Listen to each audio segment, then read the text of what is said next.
वास्तुशास्त्र में कुछ पेड़ पौधों को बहुत शुभ माना गया है। यदि शुक्रवार के दिन तिजोरी में पलाश के फूल रख लिए जाएं, तो मां लक्ष्मी की कृपा से तिजोरी हमेशा धन से भरी रहेगी। वास्तुशास्त्र के अनुसार हिंदू धर्म में मां लक्ष्मी को धन की देवी कहा गया है। माता लक्ष्मी की कृपा से लोगों को जीवन में सुख समृद्धि रहती है। मां लक्ष्मी को यदि प्रसन्न करना चाहते हैं तो इसके लिए धर्मशास्त्रों में कुछ उपाय और तरीके बताए गए हैं। इन उपायों की अपनाकर आप भी जल्द अमीर और दौलतमंद बन सकते हैं। वास्तुशास्त्र में पेड़ पौधों को बहुत महत्व गया है। लक्ष्मी माता को इनमें से कुछ पेड़ पौधे फूल बेहद प्रिय है। मां लक्ष्मी की प्रिय है पलाश फूल।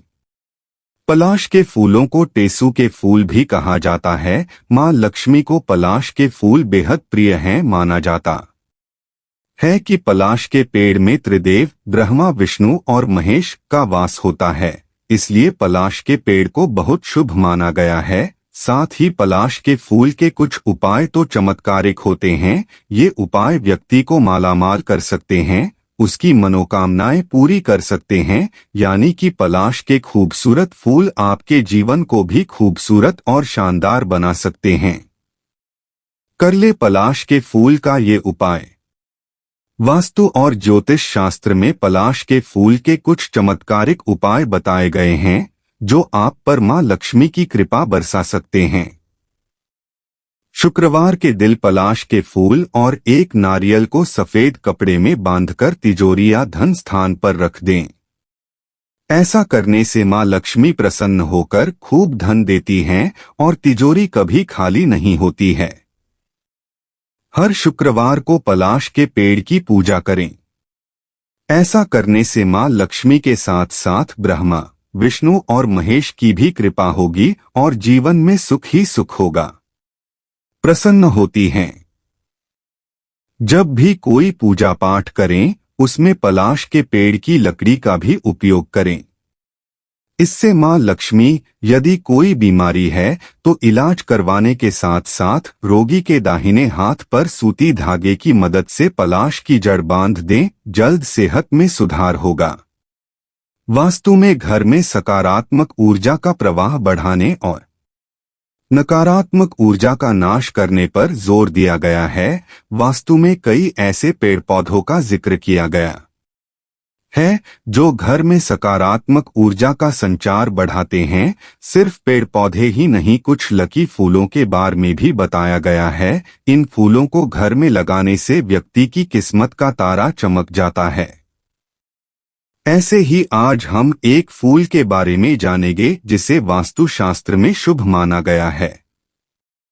कहते हैं ये फूल जीवन में आ रहे दुखों का नाश करता है। वहां अगर कोई व्यक्ति गरीबी या आर्थिक तंगी से जूझ रहा है तो इस फूल को घर में लगाने से जल्द ही धन लाभ के योग बनते हैं। आइए जानें इस फूल के बारे में। नसीब बदल देता है ये फूल।